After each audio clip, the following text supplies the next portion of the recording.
Ah, okay. Let's see. Okay. Oh, the lighting isn't as bad. All right, we're getting things set up, and Nick will be here soon. But I don't know. We've already got 4 people watching. Sweet. Hey, thanks, guys. Yeah. So, Ian and Brad here with Minuteman Theory. Yeah. Thanks for tuning into the stream. We're gonna get this fire ripping, and we'll be around. Yeah. While we're getting this fire going and getting things set up, put in the chat something. What are you excited about for 2025? Or I don't know. What are you doing tonight besides being on the live stream? Yep.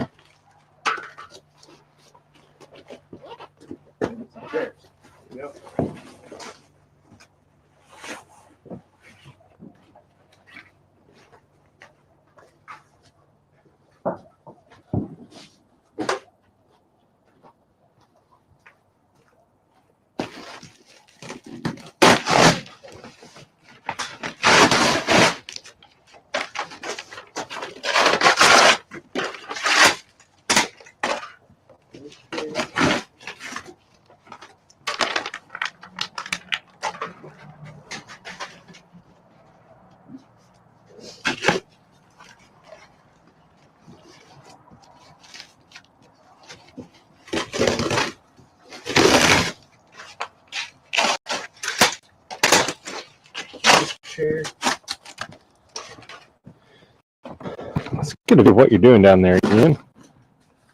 This isn't my finest work, but yeah, this is definitely not my finest work. But hey, everybody adapt and overcome, right? Yeah, we're just you just gotta deal with what you got. Sometimes. That's right.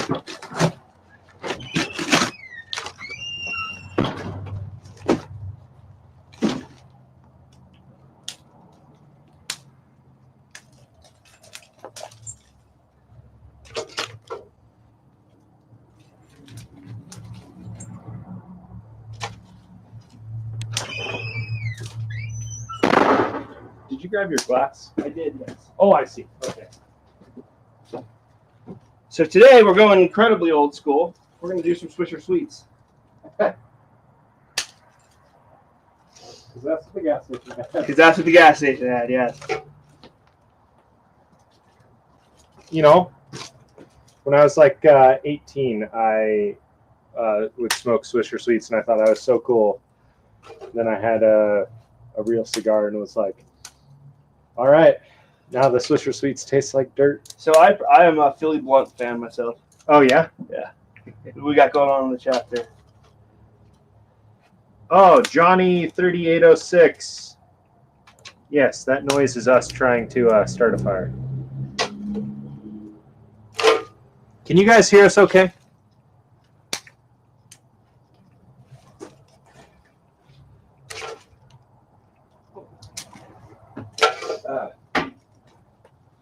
However, we didn't skimp on the scotch. I got what was it, Glenfiddich? Like 17? 14? Yeah, 14. Yeah. Like, yeah. Oh, yeah. I did not skimp on that. No, sir. Yes. It is delicious. You having some? Yes. Thank you. Yeah, absolutely.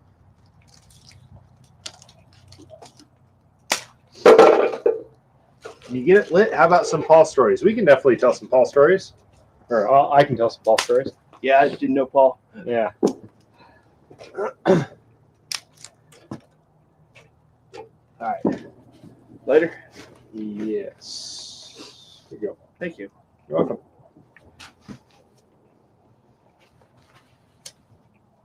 Got some matches too. I might need to use the matches. All right.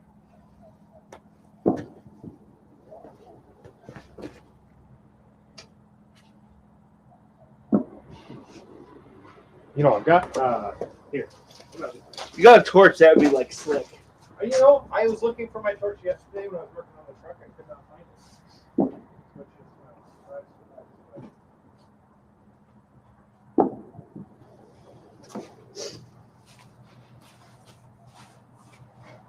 Sorry, guys. We're a little behind the power curve here. It turned around and it was 8 o'clock. So, aha. There we go. That'll work. I think I'm not.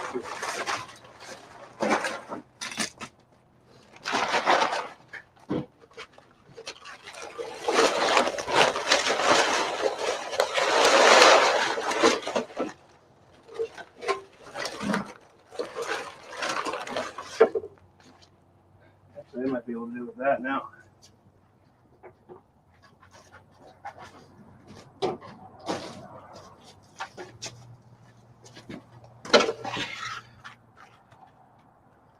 All you can see is black. Oh, it's probably because there's no fire yet. Don't worry. I'll be here soon. Oh, Nick's in. Sorry, Nick. Hello. Ah, hello.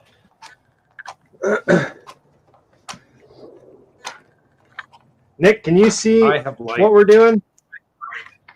I can. I can see like a headlamp on a pile of sticks and attempts at striking. Oh, matches, okay. But Okay, so it's not all black. no. Well, it is right now because the headlamp moved, but it's just because it's dark. Yeah. Oh. Oh, I put the lighter back in my pocket. Here. Yeah.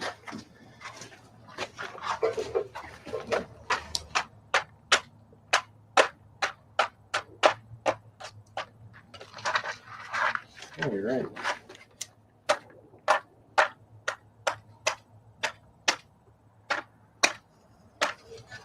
Oh, there you go.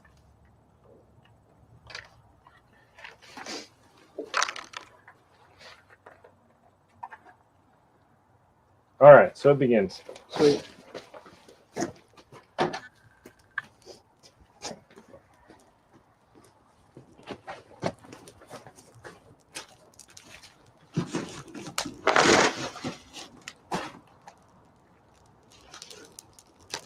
All right, there we go.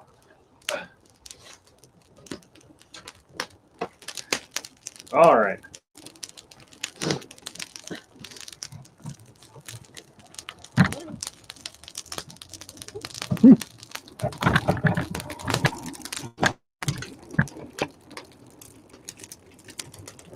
Have a seat, sir. All right. You turn off your headlight too. Yeah, I'll do that. We can see you. You can see? We can see.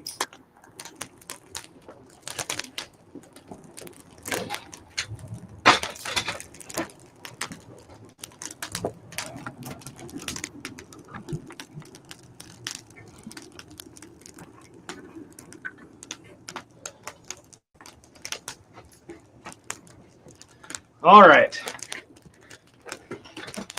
Let's see.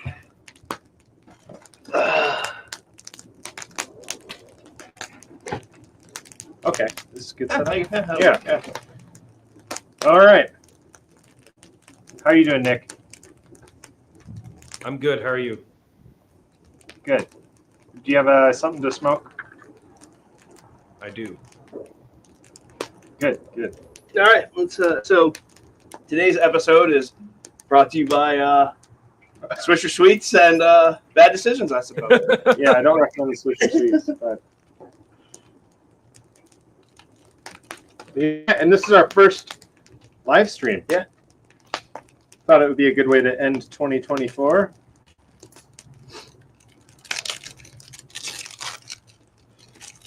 And kick off 2025. I just wanna- We have lots of plans for this next show that I hope will turn out really well. Yeah, see, I was gonna hook that speaker up, but okay. for some reason, Bluetooth on the laptop isn't working right now.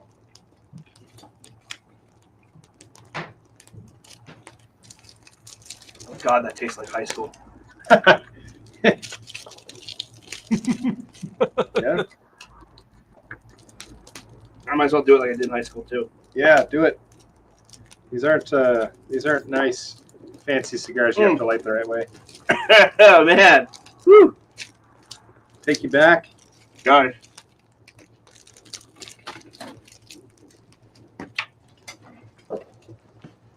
Ooh, Okay. quite the feel there. Quite the mouthfeel. Yeah. Yeah. Like smoking a phone book. Done that once or twice. Tried smoking tea once. Oh yeah, how'd that go? Yeah, it actually wasn't too bad. Like in a pipe, you know. Oh yeah. Why did you try smoking tea? Because I was curious and I was 18. It was when we were still living at home.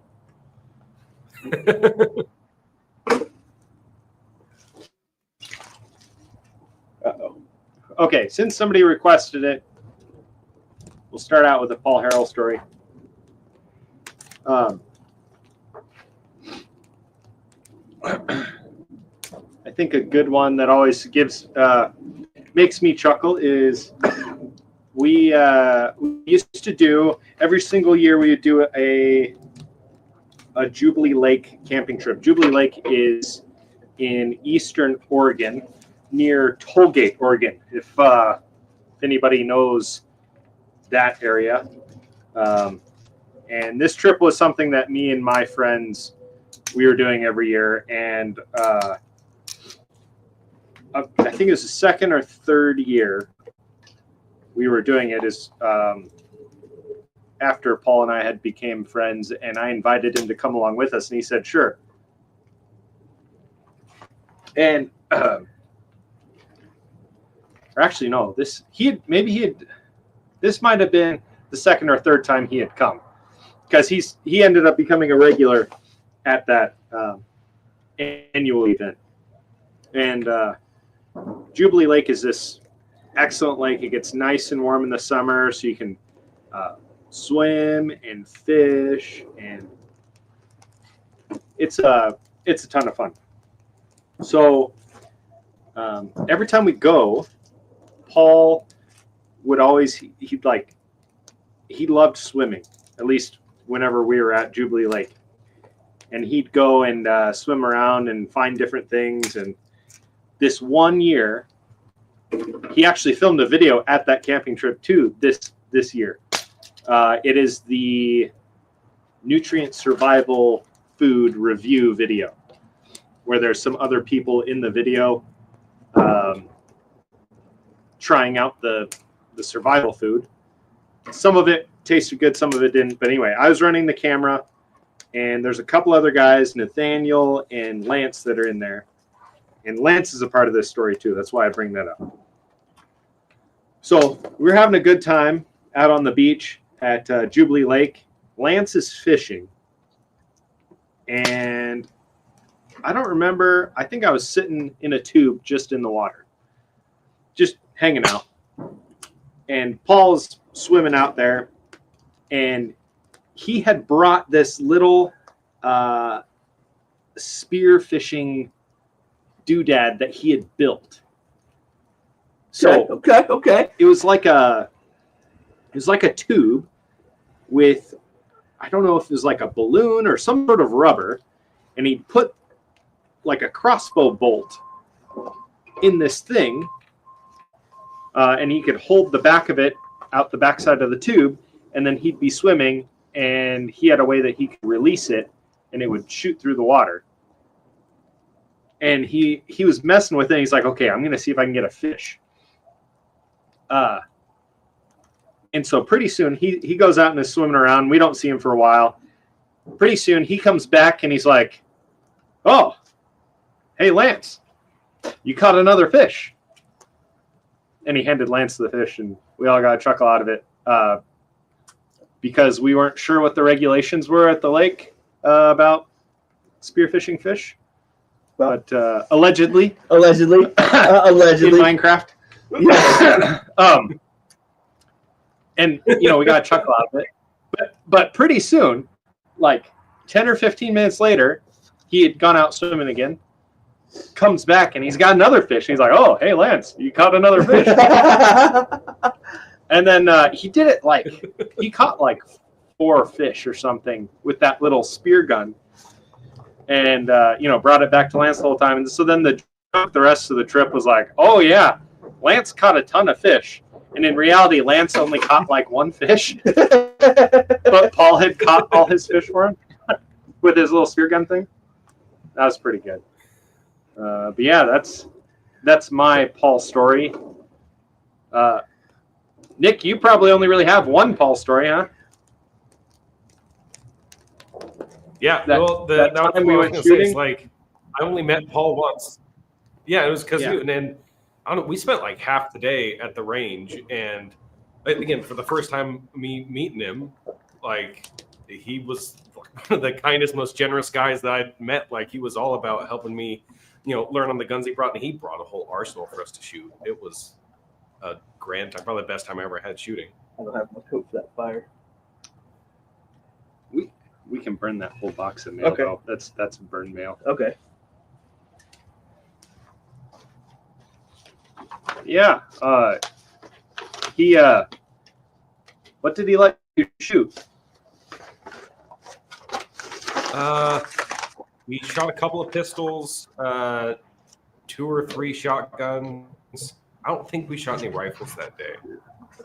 I remember we saw a guy with a suppressor on an AR at the next booth over. Oh yeah. Oh, we went to Milton Freewater. Yeah. I remember that. And I have no Paul stories. Yeah. Well, okay. What about the first Paul video you ever saw? The first Paul. Okay. Here we go. Here's a good one. Yeah. So Even though you never met the guy, you have a connection to him because you're a I viewer. do. And one of the coolest things was his video where he talked about shooting somebody in the hand while they're holding a knife. And he went through and he was showing about how, moving hand, your average police officer and this and that, because there had recently been a shooting where an officer had shot a woman because she had a knife and she was attacking people, and they were just asking, why didn't we shoot him, or why didn't they shoot her in the hand? And Paul would just debunk that. And I actually used that as training for a lot of my officers, because I was the firearms instructor for my department. So I would make all the other officers watch that video and be like, hey, look, that's why we don't do any cowboy stuff. And I think you relayed that to him. I think you ended up telling him that at some point, that, hey, I think, Brad ended up telling him, hey, there, I got this officer friend who's, using your videos to help train his guys. And I think that was really cool. And it sounded like Paul was super supportive of that. And that was really awesome. That's when I really kind of found out what type of a person Paul really was. And that was super cool. Yeah, could you get that? Yeah. Thank you. She's gonna bring us a barbecue lighter. There we go. That'll work. So yeah, that's one of my most fond memories of Paul Harrell. That was awesome. Yeah, it's a shame that you didn't get to meet him. So for context, Ian and I didn't really meet or become friends until Paul was sick. Yes. Oh, thank you. Yeah. And I moved out And it of was state unfortunate before because we Brad actually had his business. we had so I a- never met him. Trip planned. We were going to go on a hike and hike up side of a mountain. And I remember inviting him, and Brad saying, man, now's probably not the best time. And then that's when I kind of learned what was going on. And that made me really sorrow. That made me have a lot of sorrow. Because like I said, he just seemed like such a good, genuine guy who was just trying to, do the right thing. I really, felt like that was my connection to him.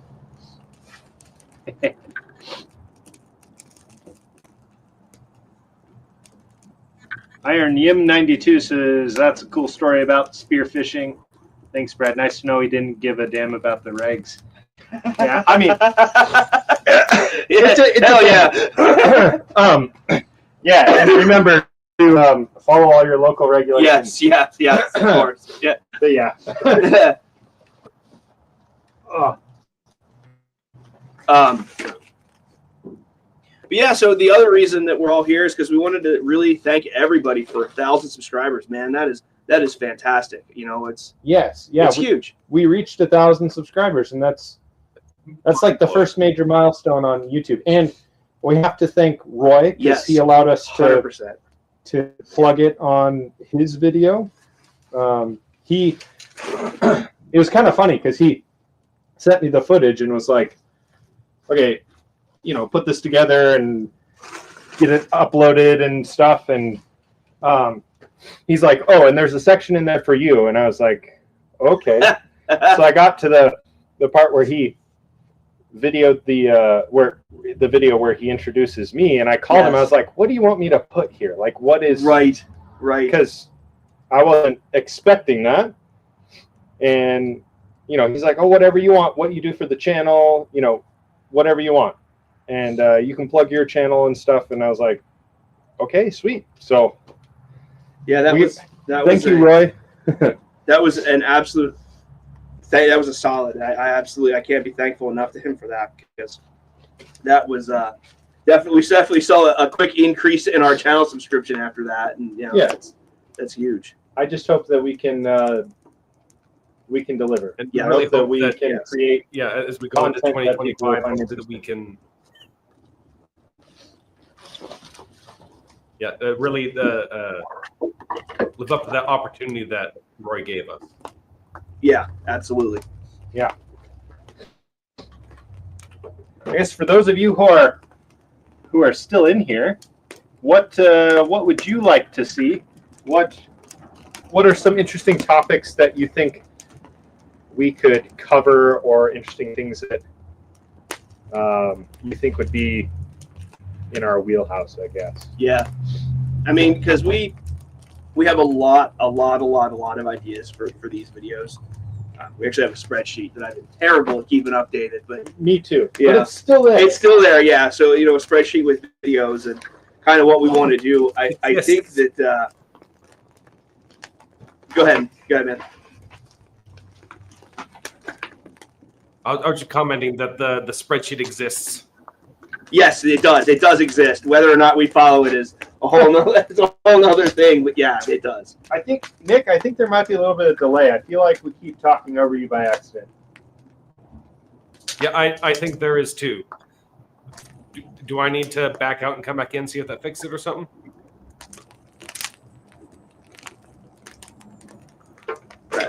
Huh? Does he need to kick out and kick back in? I mean, you can try. I don't know if it'll make a difference. Well, I'll try. Just give it a shot. Okay.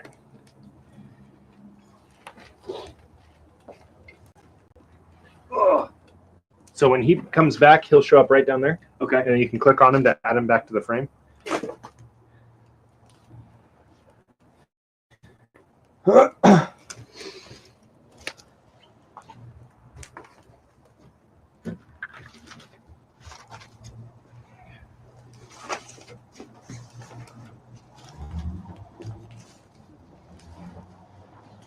Oh, there he is. All right. Is Any the better? delay still there the same? I don't know. Is it? I don't know. Is it? I just said something right after you did. I just said something right after you did. Oh, well, then there's still a bit of a delay. Okay, well, we'll just have to deal with it for now. It's not the end of the world. Maybe there's a lot of people using StreamYard right now Yeah. for New Year's. Yeah. I guess that makes sense. All them rich folks in New York City. Yeah.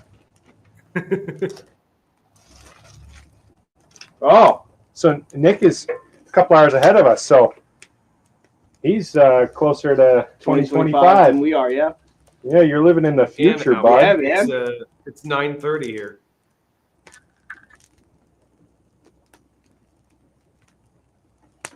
Oh, speaking of, I just got a text from Roy. Oh, no way. Yeah, about a video. Oh. One being posted tomorrow. Nice, okay. I'll look for that.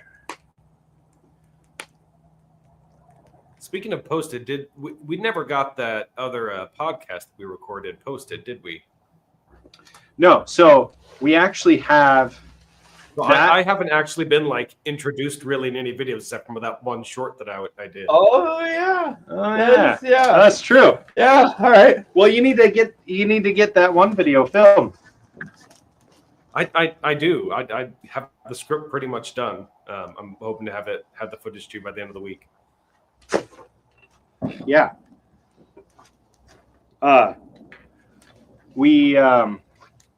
So I have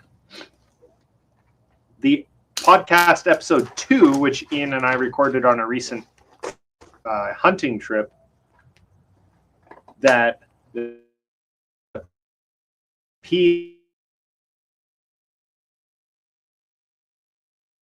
chunk missing out of the middle. But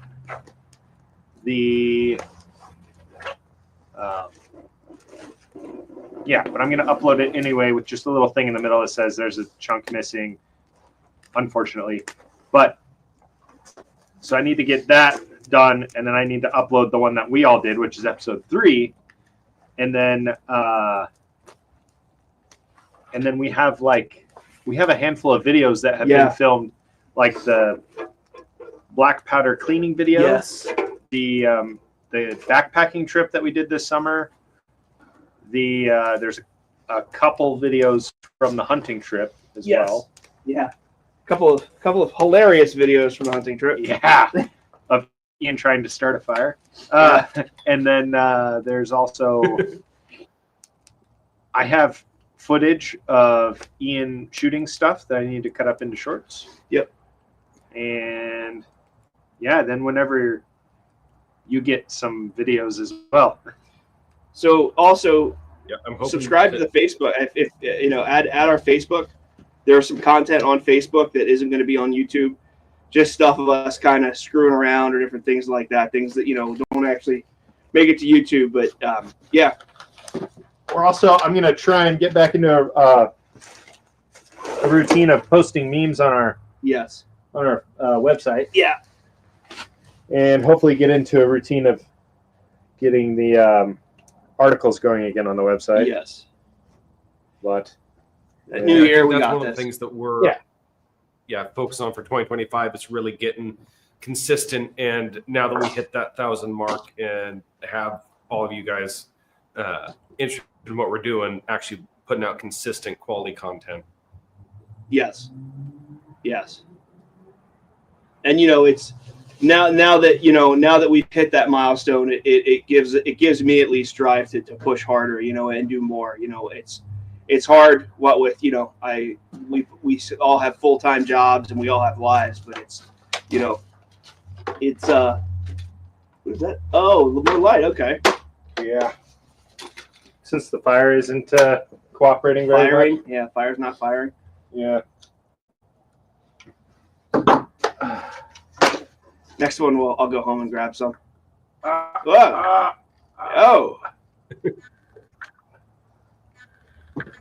Like Counters of the Third Kind up in here. Yeah. Oh, that's a little horror movie-ish, but what are you gonna do? Yep, it is what it is. Yep. Don't have really proper firewood today. Just old yard waste. Yeah. Tree trimmings. Yeah. And for the next one, we'll fix that. I'll make sure I bring some decent firewood. Yeah. And mail. Yeah. You guys make sure you. This seems silly and maybe a little paranoid, but I recommend burning your mail. Especially anything with sensitive information, like even things like electricity bills, credit card statements, because if somebody wants to get after you, they can easily dumpster dive and get information that you might think isn't dangerous but actually is. Right. So like if somebody gets your electricity bill and they can call and impersonate you, and they have your account number on the bill, so they could potentially get more sensitive personal information that way, or maybe that's paranoid, I don't know. No, it's not. I mean, especially in the times that we live now, Yeah. Oh, I got another kind of typically, like, you need an ID and stuff too, but like utility bills are like proof of residency and ID for certain governmental things too. Yes, like the post office and yeah. Well, what's your other Paul Harrell leaf? Well, it's kind of like a weird because it's like the first time we met, so the way that Brad and I met is, so I used to be a police officer, and I ended up quitting because of some corruption that was going on. There were some other guys that were involved with it, and it was this big scandal, I guess it was a big scandal, in Libby. And so we all started attending city council meetings, and I heard Brad, get up and start, asking for information. And, the information that the city put out was not the correct information. And so I ended up inviting him out. We ended up, we were going to run for city council. We did run for city council together, and I invited him to breakfast, and we were just sitting there talking, and, he was like, "Hey, do you know Paul Harrell?" I said, "Yeah." "Oh, yeah." He goes, "I'm his editor." I was like, "No way." Yeah. So, yeah, that's kind of how we ended up meeting. And, he brought me onto this whole Minuteman theory thing because him and I share a lot of the same beliefs about things. So, yeah, we actually, I started Minuteman Theory. I started it as just the blog, or at least that was the idea, was to make a blog, share ideas, right, maybe make a little bit of money in the process. But then, then I talked to Nick to see if he wanted to write for it because he's good at writing and has good ideas. And then he was like, "Yeah, I'm interested. Should we do this like a partnership type thing?" I was like, "Yeah, totally." And then we were starting to get more friends. I was like, "Oh, Ian is really cool," and talked to Nick and was like, "We should bring Ian into this." And he's like, "Yeah." And then Ian and I started doing more of the videos, and yeah, it's been good. It has. It's been really good. It's been a really good use of my free time. Like what little free time. It's nice. Because I'm beginning to get more and more moral qualms about law enforcement as time goes on, and it would be nice to get out and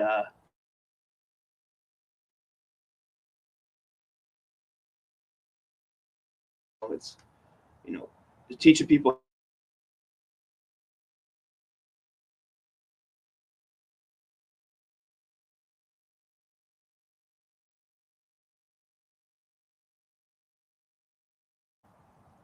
Oh, we're back. That was kind of weird. Did it drop off for you too, Nick? Yeah, it didn't like disconnect, but you guys were stuttering and frozen for 30 seconds or so. Oh, we actually got like a buffering on the screen. That was kind of weird. Well, sorry, folks, for the technical difficulties tonight. That's kind of embarrassing because that's what I do for a living. Yeah, what are you gonna do? I make fires. Well, yeah. What are you gonna do? It's a great end to 2024. Yeah, 2020.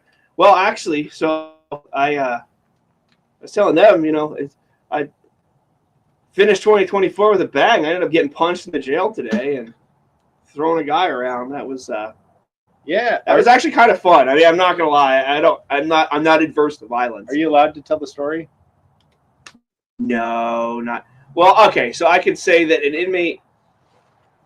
I was at the door, and an inmate tried to punch me in the face, and he actually did. He punched me in the face, and I ended up getting him on the.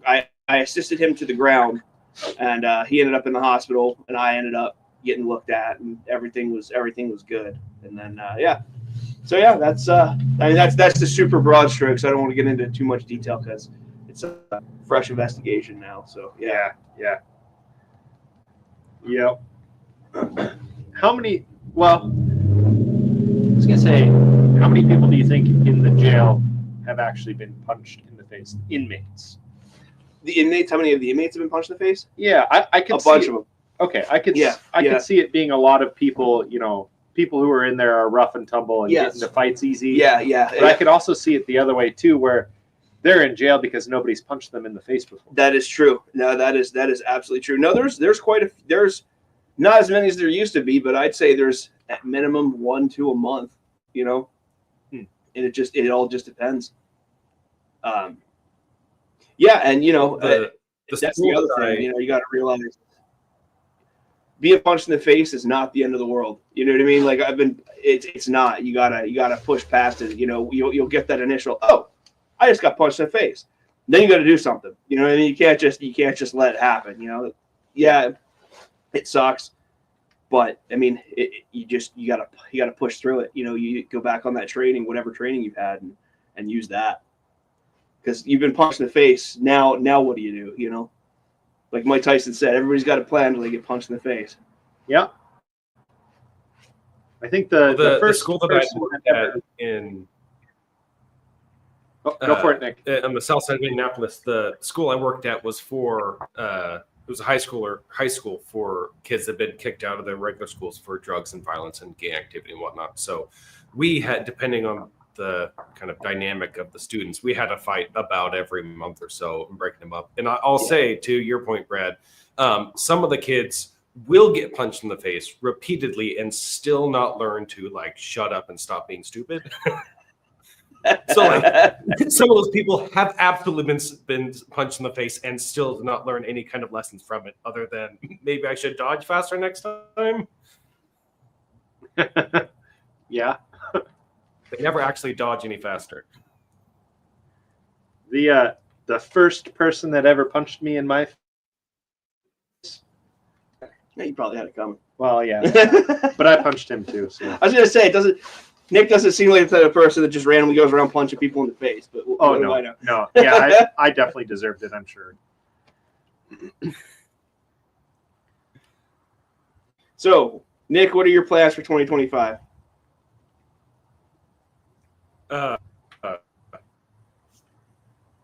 Well, for the channel, I'm hoping to actually start putting out content, like I said. And what I'm focusing on is more of like the reasoning and the why behind what we're doing and what it means to be like a Minuteman and to kind of participate and protect your community and that sort of thing, which has been really helpful for me. Like, and one of the reasons it's taking me so long to go over this is it forces me to kind of evaluate what my views are and why I think that, so I can try and explain it in like an articulate way that other people understand. And there have been a few things I've been like, oh wait, maybe I need to step back and rethink that thing there.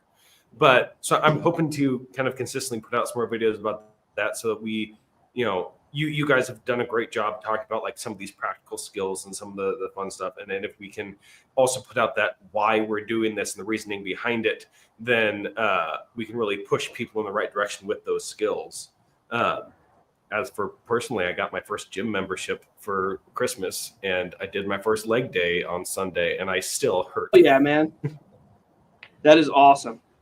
Yeah, that is awesome. I've been working out, but I've just been working out at home. But I would love to get back in the gym again and lift some weights again.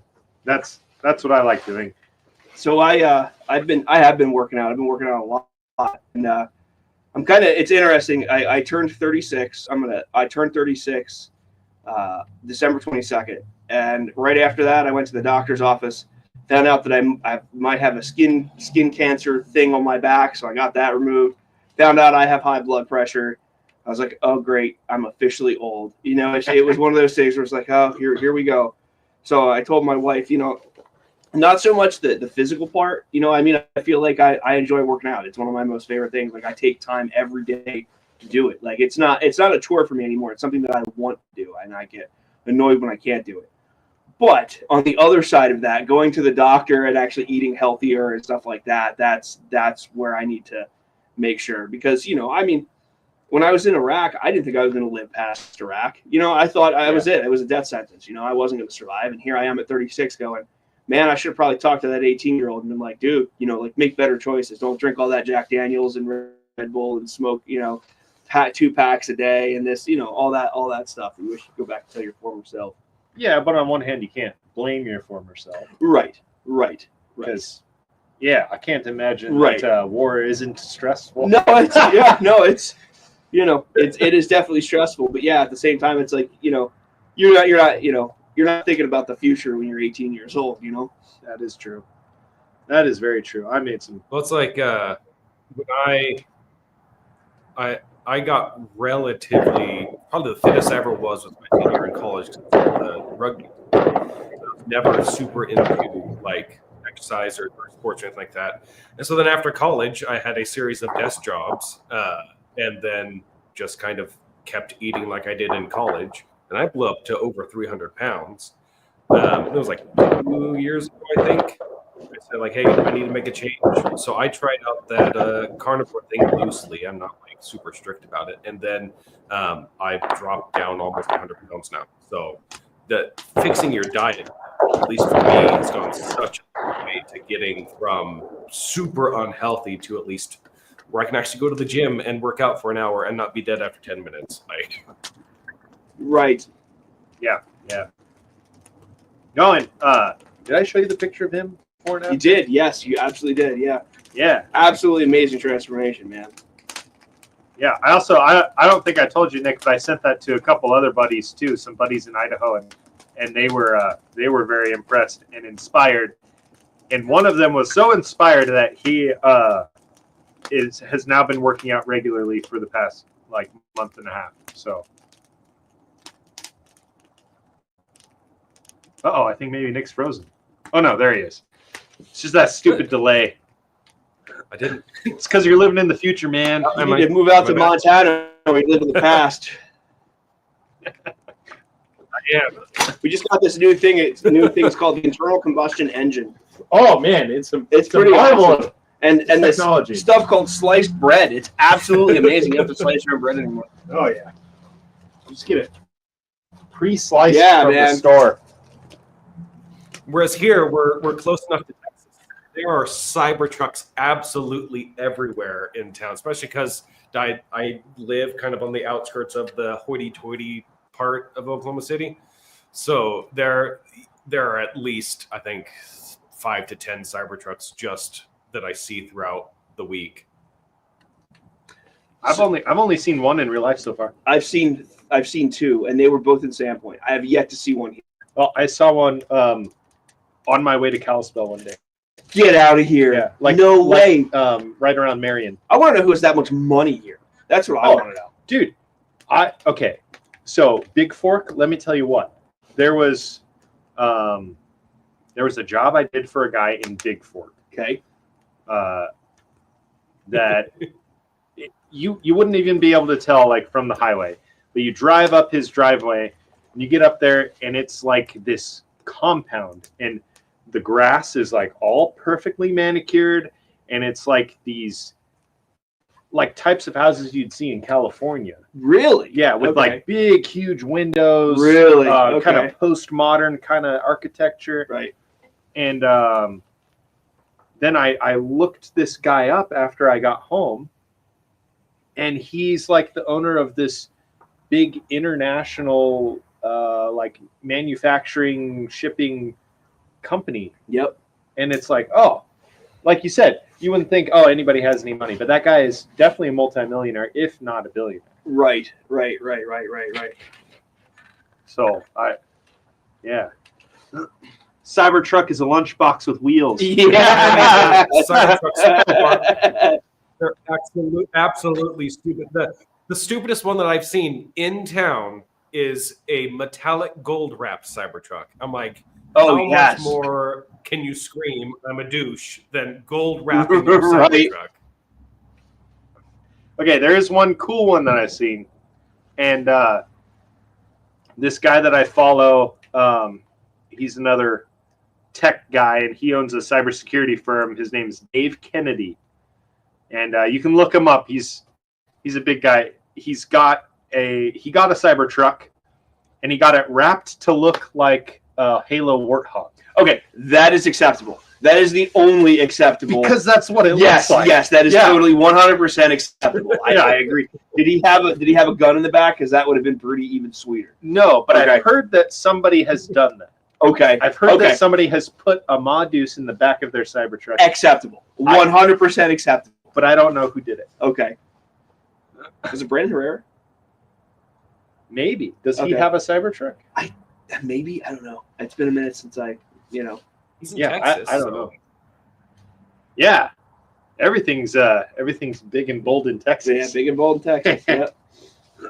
So my unpopular opinion is that I actually like electric vehicles. I think that I think that for in town and around town, I think that an electric vehicle would be a wise choice. So I'm not putting miles on my regular car. Like obviously out in the woods, I'm not going to be tooling around, but here, yeah, Well, in town. I am. I think it absolutely depends on like your circumstances, because like yes, absolutely in town, especially the warm climate, it makes sense. I think that you still need to make sure you have a gas bill as a backup. yes, Because just the reliability of they're reliant on the grid and stuff for the most part. But now where I've heard there are issues is when you get up north into like really cold climates in the winter, the battery life just cuts in half and they get unreliable and that sort of thing. But depending on circumstances, like you said, if you're just going around town, you're in a relatively warm climate, then absolutely pull into your garage, plug it in, and then you don't ever have to worry about getting gas or anything. right, totally. Well, and I think it's really cool technology because it's with a normal car with an internal combustion engine, they have a torque curve and a power curve. Right. Whereas with the electric motors that they're putting in these electric vehicles, it's just they'll have 200 foot-pounds of torque, but that's not peak torque. That is the torque. It's just, right. you hit the pedal and it has that much torque. Right. And so I am personally a little bit surprised that I understand why, but I'm a little bit surprised that hot rodders haven't gotten into electric cars more. Right. Because the potential for an electric car to beat a normal car on the drag strip, like it wouldn't even be a competition. No, I know. Right. But there are certain limitations. A lot of the mainstream electric car manufacturers are super proprietary and they're super anti right to repair. Like Tesla is notoriously anti right to repair. No. Well, I remember which I think when I was still in Tesla's, Indiana, we had the polar vortex come in. Tesla flicked a switch on their cheaper models, like, hey, you get extra battery life now because we went in software wise and limited your range before, and now we're not going to anymore because of this emergency. But it's like, why did you throttle it in the first place? Yeah, or like BMW now, heated seats. Yeah. Yes. Well, it's like you buy a BMW, and it's a fully loaded BMW, but you only get access to the creature comforts if you pay the subscription. Yes. So you can pay whatever amount so that they unlock the engine so it gets a little more horsepower. You pay a little bit to get the heated seats and the whatever. Man, I am a pure free market capitalist. Yeah. Like 100%, but that just bugs me, and I don't, what I mean, that just bugs me. It's like, oh yeah, no, not everything should be pay to play. You know what I mean? Like that's why I like. Because I think what I mean. Part of the free market too, I think, is like private property, and like when you buy something, you now own it. Like one of the issues with the technology is there's so much of these like terms of service and stuff is like you're agreeing to use this in a certain way. It was like, no, if I buy something, it should be mine. So if you put these parts in it, then I should be able to use it however I want, regardless of what you say, as long as it falls within the laws and whatnot. Well, and unfortunately, it all started with my industry because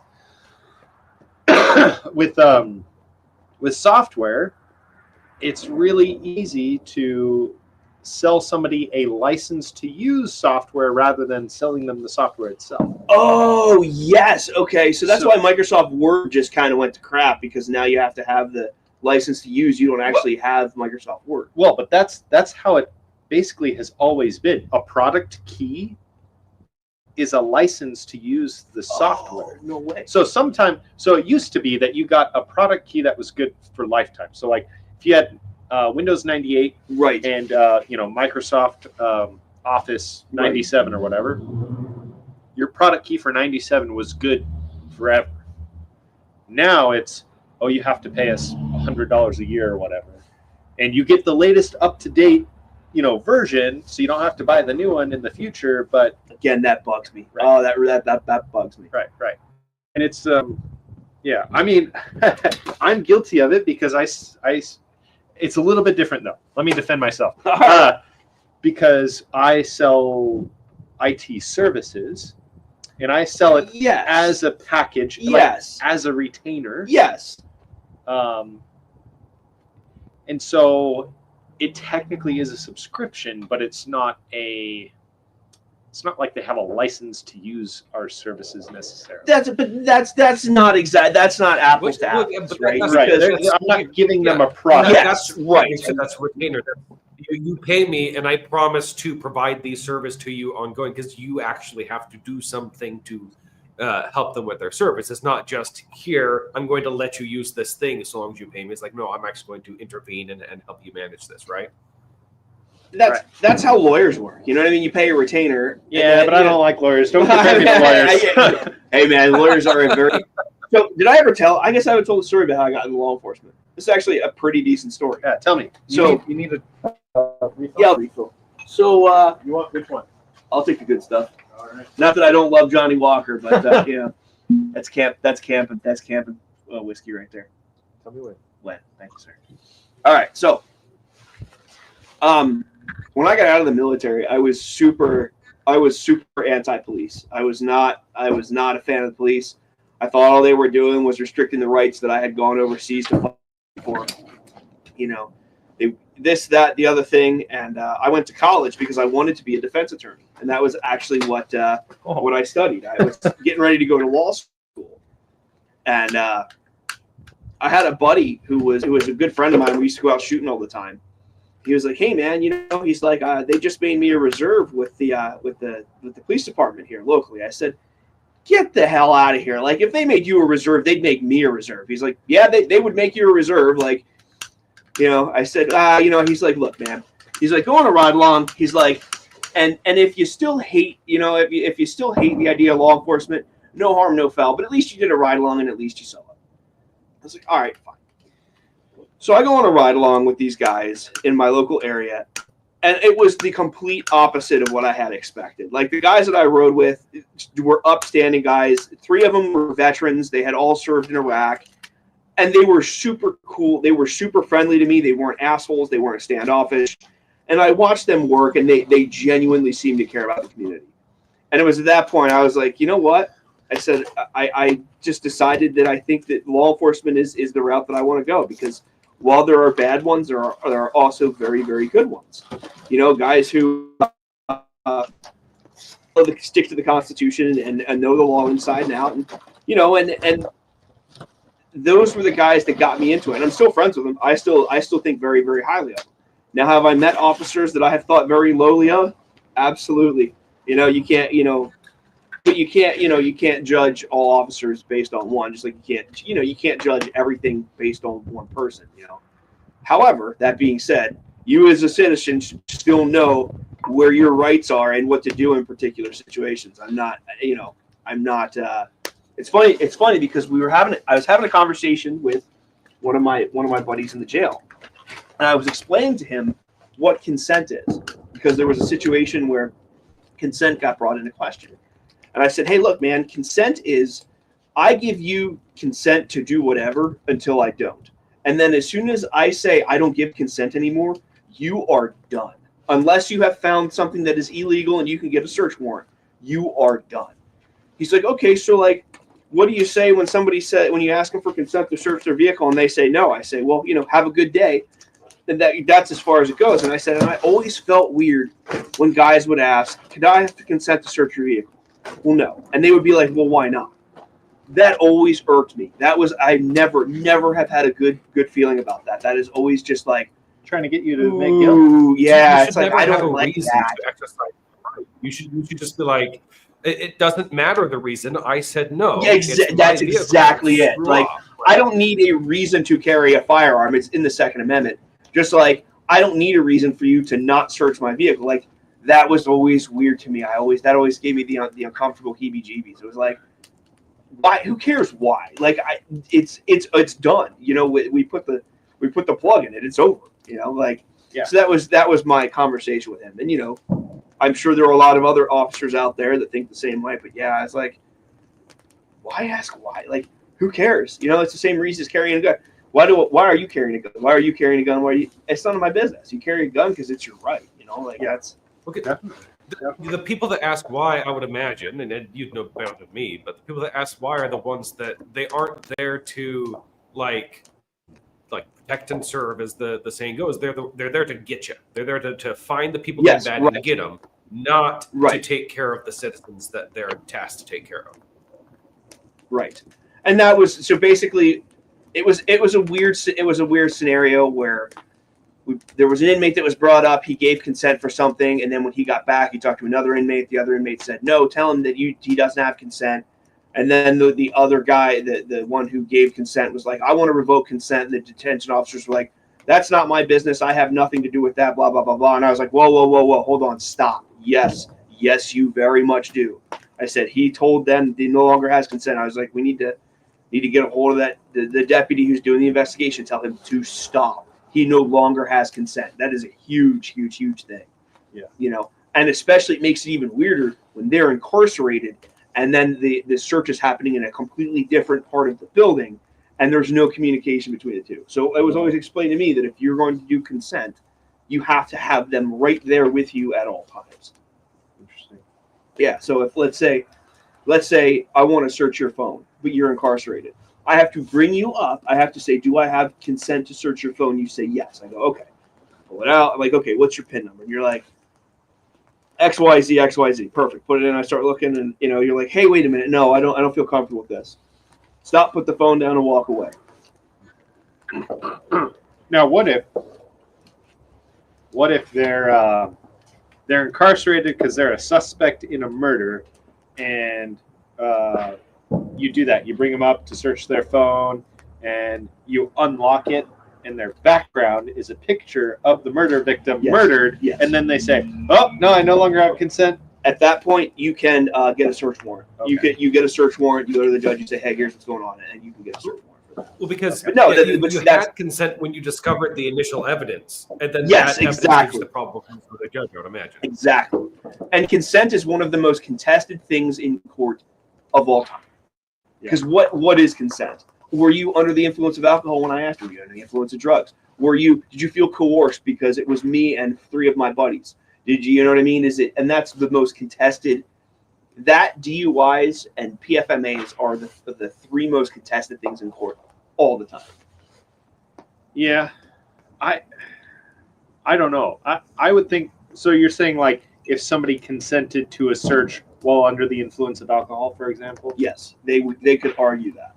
Okay. Because in Montana, again, this is Montana. I'm not telling voluntary, intelligent, and knowing. Call it VIC. Yeah. So it has to be voluntary. I'm not coercing you. It has to be intelligent. You're not under the influence of anything. You seem to understand what's going on in that particular situation, and you know that this could result in charges being filed.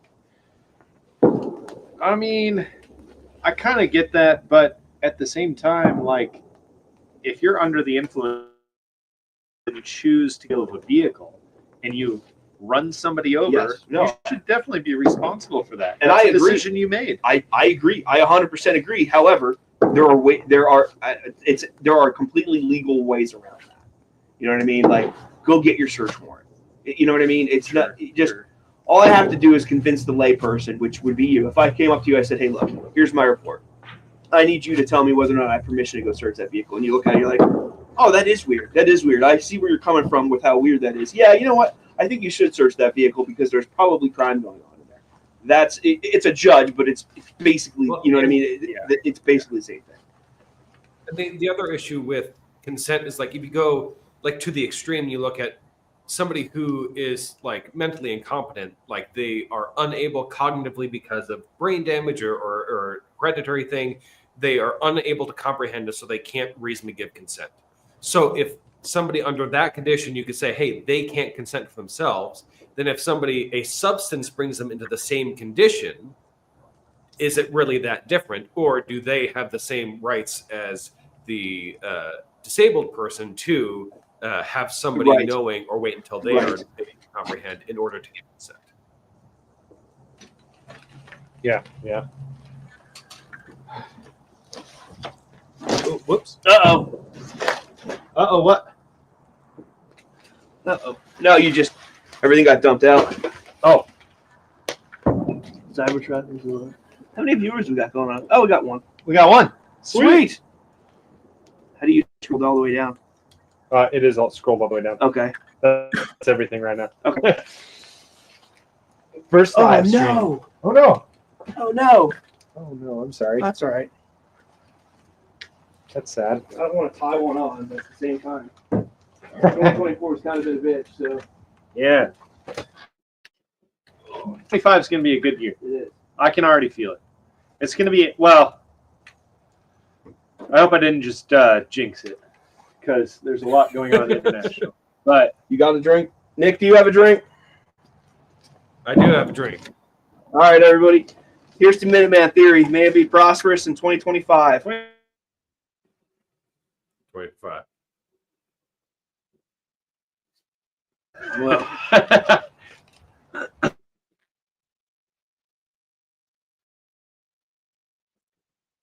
You guys cut out again. I don't know if you can hear me or if the stream can hear me. If they can, I'm still here.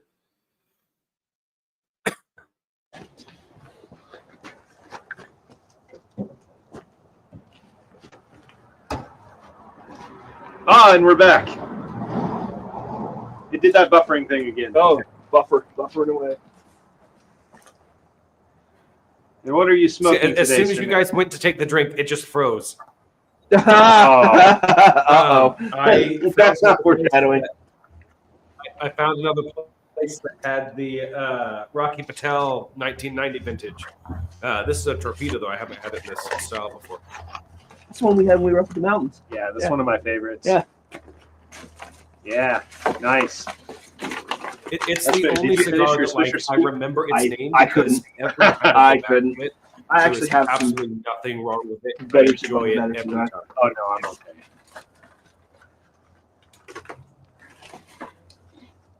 Cool.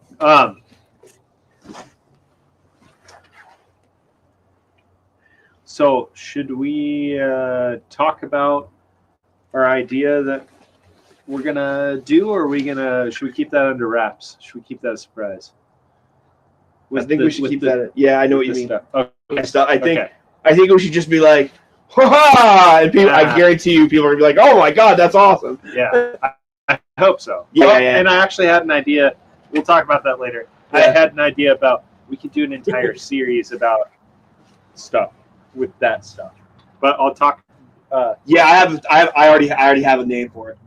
Oh yeah, I already have a okay. name for it. I've been like frothing at the mouth for this one. This is like the video where I'm so excited to do. Dude, It's ridiculous. I'm excited too. I was But gonna say, we'll talk this about is like that after. gold mine of like an excellent idea. I think we can actually execute it well. Like, yeah, you know what we're talking. Yeah. Yep. I think if we do it right, man, this would be And This it's would be not going awesome. to be as expensive as we initially thought. really okay. Yeah. All right, I'll tell you what. I've actually been thinking like at work. I've been like, oh, this is gonna be so cool. Like I can't wait. Oh, me too. I've got a lot of ideas. Yeah. But we'll discuss that when we're not live. Yes. Uh, Yeah.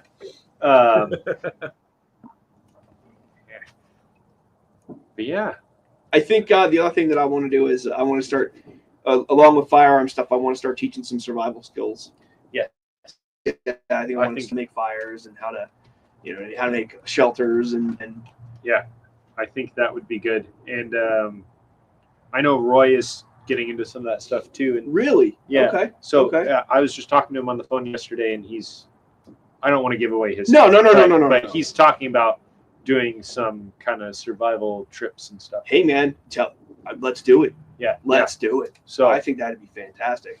and yeah, we ought to get him up here, and Yes. because we can do things that he can't over there. Well, not only that, we have more rugged. It seems, I might be wrong, more ruggedish terrain and More, well, I think it's just different. Okay.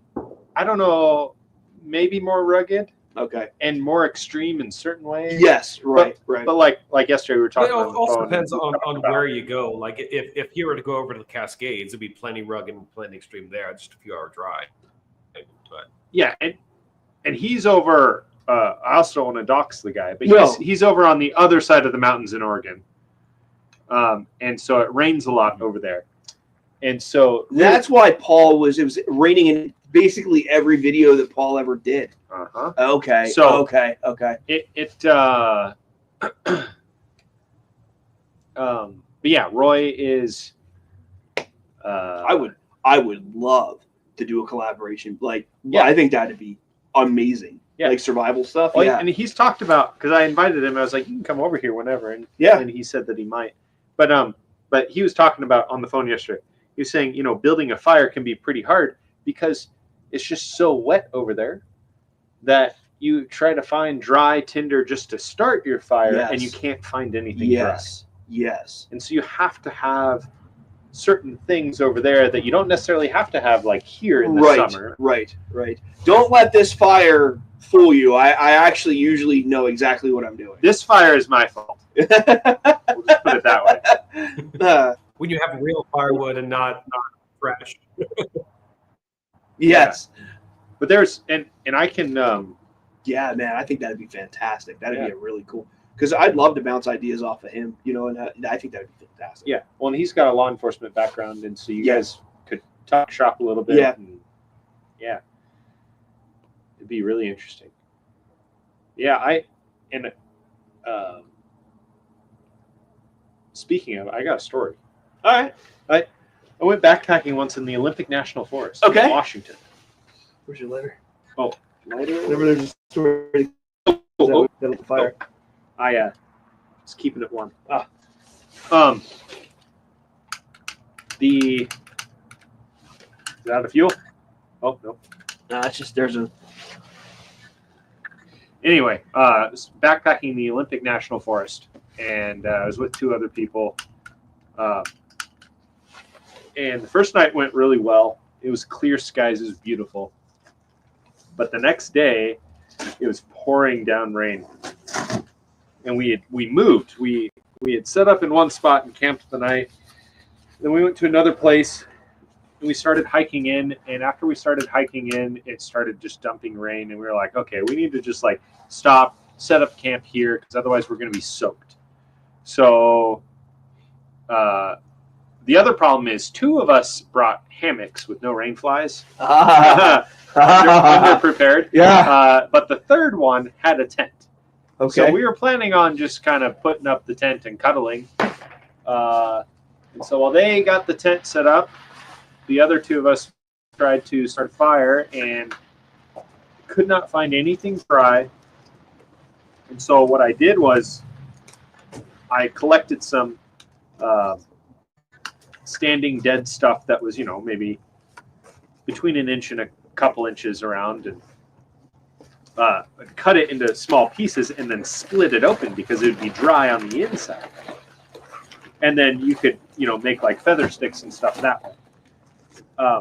Problem is, it was raining so hard and everything was so wet that I'd split a couple pieces and get them prepared, go to start the fire, and by the time I was ready to strike and start, Right. it was all soaking wet.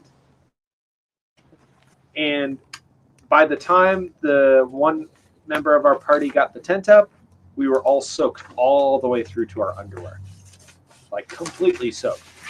So we ended up packing up, walking out, and we were going to sleep in the car. But then I was like, you know what? My grandma only lives like an hour and a half away. So we drove all the way to my grandma's house, and she was kind enough to let us stay the night. That was an adventure. I think One of my most memorable and my first backpacking story. So I was in college and I wanted to go camping, and it was spring break in Indiana. So temperatures got down into upper 30s at night, but we had a tent, we had sleeping bags, we had water. I discovered that there's a wilderness area in Indiana, so it's there's a few really primitive campsites, but you can camp wherever you want within certain kind of restrictions. So I'm like, I want to go and camp right next to the lake that's there. It was about a 3-mile hike from the road, 2 miles on the trail, then a mile off the trail to get down by the lake. This will be great. Now we had a tent and sleeping bags. They were not backpacking tents or sleeping bags. We didn't have backpacks. So we're like, oh, we'll just take a couple trips back to the car. Well, by the time we finally got to our campsite, we had the tent. One person had a sleeping bag. We didn't have water. We didn't have food. We had a Walmart throw blanket, and it was getting dark. we're like, we can't make it back to the car. So we set up the tent. We're like, all right, we'll just huddle and do our best. My one friend that had the sleeping bag just slept in the sleeping bag. The other 3 of us were huddled under this thin Walmart throw blanket all night long. I'm sure on the verge of hypothermia. Like, we were chattering all night long. And we woke up, and all that we had brought for food was our fishing poles. We're like, oh, there's a lake. We can go fishing. And we caught absolutely nothing. We didn't have any water, so we're like, well, we have a pot. I don't remember why, but we brought a pot. So we're like, okay, well, let's boil some water. Well, everything was wet, so we couldn't get a fire going very well. It was starting to kind of sort of boil. I'm like, I think we have to go home, guys. I don't think we can stay. So the friend that had the sleeping bag was really bummed because he was warm. But we packed up when we went home that night because we're like, we were planning to stay 3 days, and we're like, we barely survived one night. I think we're done for this trip. Lessons learned. Wait, so were none of you experienced? Were none of you have been camping before, or what? I mean, backpacking. Of course, you grew up camping. Not backpacking. I'd obviously been camping before, but none of us have been backpacking. It was like we wanted to go camping, and I'm like, oh, it'll be fun to go off trail. And like, I got us right where I wanted to go, and I got us back, but I completely underestimated the time, and we didn't have the right equipment, and so I probably almost died. Yeah. I've been It's funny because that's funny we talk about that because I need more whiskey. there's a video I was just talking to him about this over dinner. I was like, hey man, so like what's going on with the video where we almost died? And he looked at Leanne and Leanne looked at him and I was like, oh, I said too much. I apologize. Well, I guess you didn't tell her in great detail what happened. Well, no. Well, so when I got back from that trip, you know, she asked how it was and stuff, and I told her, oh, it was brutal. Oh, we didn't even make it to the peak. Oh, you know, like we didn't even make it to the lake until the next day. Yeah. And then she was like, oh. But I didn't tell her that we were like almost on the side of a cliff, and one wrong move probably would have been the end of it all. Yeah, I wish I would have known that. I would have kept my mouth shut. I like my wife being okay with me going on those kind of trips. I'm sorry, man. How was I supposed to know? Oh, yeah. Yeah, and at one point we almost died as she looked at me, and she looked at him, and I was like, oh, no. No, yeah, well, the video will be coming out, but we could tell that story because this is pretty epic. That is a pretty epic story, man. Oh, yeah. Crap. All right, so I have been wanting to climb this mountain since I got here. It's called Snowshoe Peak, and it is the highest peak in the Cabinet Mountain Wilderness, which is what we are smack dab. Is it Cabinet or is the Cooney? Cabinet. Cabinet. It is Cabinet. Cabinet. So we're smack dab in the middle of the Cabinet National Forest, without giving too much away. Well, I think it's the Kootenai National Forest Cabinet Mountain. Yes, yeah. Yeah. So I had looked at this thing on a map. I was like, I'm going there. I was like, I want to go there. I want to go there. I want to go there. And I it was just kind of a pipe dream. And so I tell Brad one day, I'm like, hey, man, like I love camping. I love hiking. He's like, hey, have you ever thought about Snowshoe Peak? I said, yes. I said, I have thought about Snowshoe Peak many, many, many times. It's something that's on my bucket list. We have to do it. He says, okay. So we actually come up with a date. Like, this is the first time I've had somebody who's like, yes, let's do it. Let's go. Let's make a date. So we made a date. I had been training for months prior, like doing cardio, lifting weights, this, that, the other thing. And I had bought specific gear for this. I had bought specific, like, lightweight gear because I knew it was going to be a slog. Everybody I talked to is like, oh, man, that's a slog. That's a slog. Oh, and also, we originally had like 3 or 4 other people that were going to be coming with us, and they all bailed. Every one of them. So it's just us 2. So it's probably a good thing they bailed. Boy. So the morning comes, and he picks me up, and we take his truck. And I just remember it being the most beautiful, like one of the most beautiful things I'd ever seen, because there's this gigantic peak, this jagged peak, and the sun is just coming up. So it's like it's twilight, but you're watching this peak just get brighter and brighter and brighter and bigger and bigger and bigger. And I remember looking at him and going, we're going to be at the top of that. Oh yeah. We're going to make it to the top of that. So we get out and we start walking, and we start walking, and we're walking, and we're walking. And finally, we get there. I don't want to get. I'll just do the broad strokes because there's actually a video on it. But we get to the eternal arrow of doom, or no, what was it? The arrow. Oh, the orange arrow of deception. Yes, the orange arrow of deception. So there's this arrow on the trail, marking where we thought we were supposed to go. In orange duct tape on a tree. So screw it. We follow the arrow for like what? A mile? Maybe half. Maybe I don't not know. even. Yeah. Yeah. But that's when we ran into all the Devil's Club, and you were wearing shorts. I was wearing shorts like an idiot. Yes, I will. Oh, now when I was wearing shorts like an idiot. So we turn around and we go back, and we finally make it to the what they call quote unquote the scramble. I was like, oh, okay, cool. Like, so then we should almost be there. So we start scrambling, and they're like, there's a waterfall on the side of the scramble. There's a river, you know, it's good to go. It's not that bad. This, that, the other thing. Okay, fine. So I find what I believe is a river and a waterfall. So we follow this waterfall. I follow this waterfall all the way to the very top to where there's like 10-foot rocks to where I can't get over. Now, there were also a bunch of alders pushed inward. So it was like a tank trap. So all the alders were bowing in like this, and I was trying to get out like that. So I had to push through. So I finally popped my head out, and I look, and Brad is like 50 feet away. I'm like, oh, hey, man. And so I took another route because the rocks were a little slippery, and I was having some trouble. So we finally end up on the side, like literally the side of a mountain, and it is like this. I mean, it's sketch. Not only is it sketch, there's random boulders throughout this entire like field, and we're on bare grass, and we are plumb stuck. And I'm like, oh, I don't know what to do, man. Like this is not good. Like we're gonna have to switch back this whole thing. So I remember thinking to myself, we are in a really, really bad situation right now.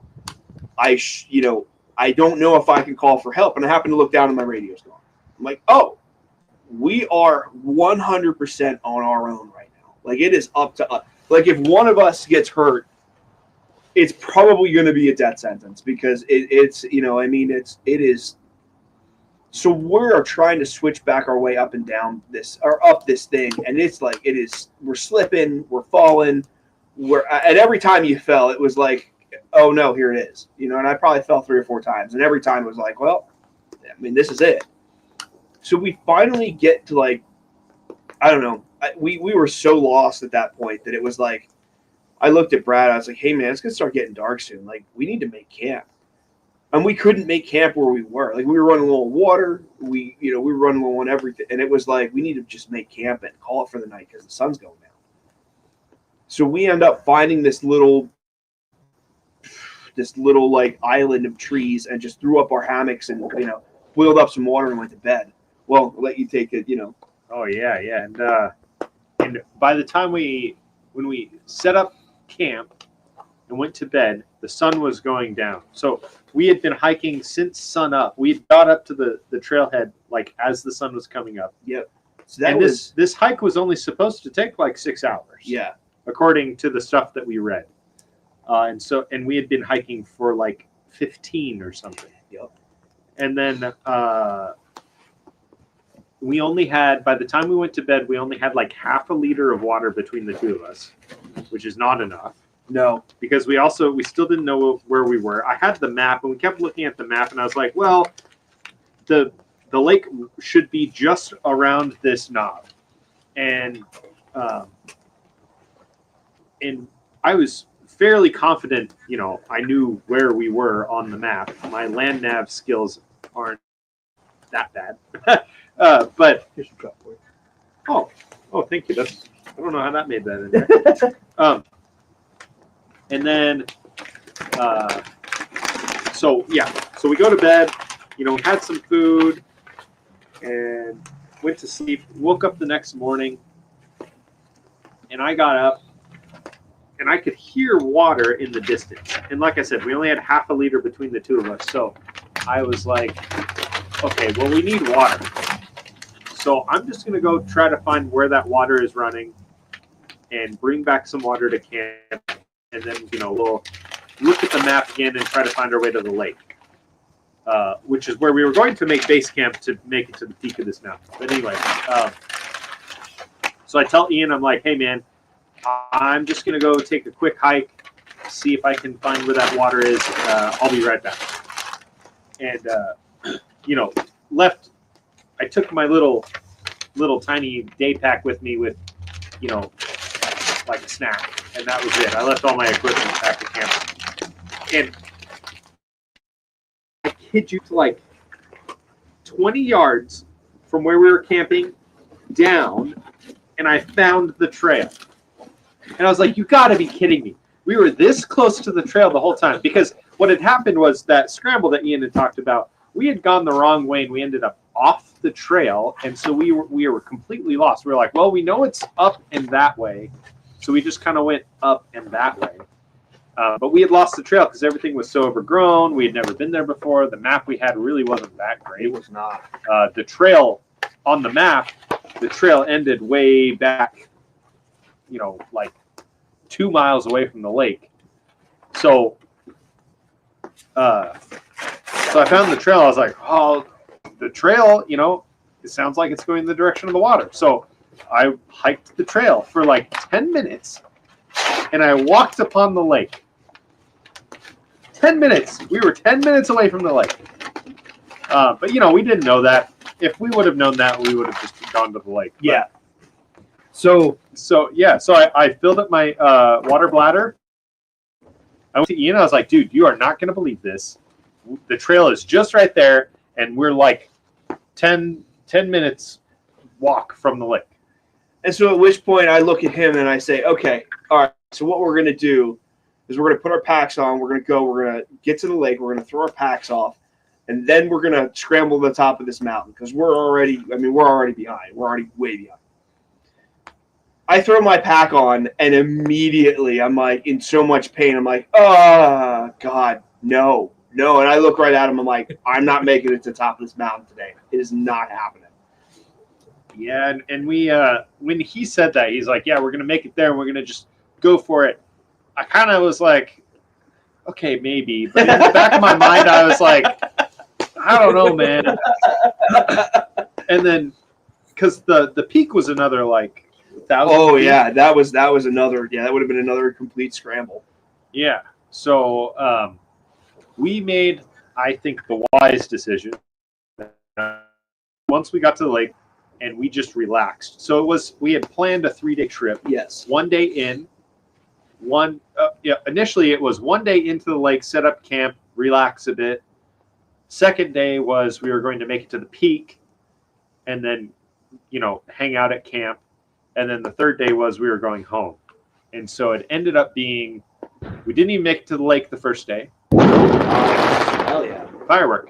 But we made it to the lake the morning of the second day, and then we just took the rest of the second day to relax and just chill. Yes. And then the third day we went home.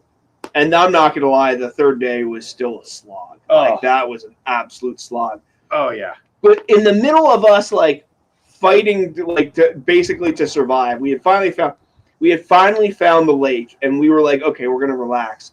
This mad lad just shows up with this little fanny pack and is just like tearing it up. And I look at him and I look at Brian. I'm like, what the hell? Yeah. No, this guy, this is like the most hardcore guy you've ever seen. He had a machete, 2 small water bottles, and he was eating pistachios. Yeah. I'm like, what the hell is this? Yeah.